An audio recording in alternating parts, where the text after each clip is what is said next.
Well, it's finally coming together.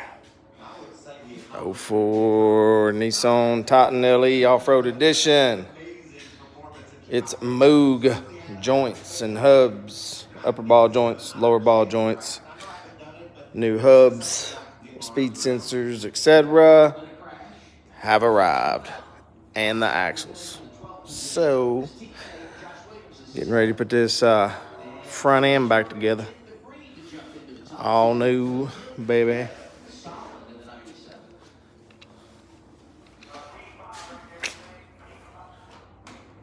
And I think I said in the short yesterday, but the new chunk finally came in with bearings, E-locker.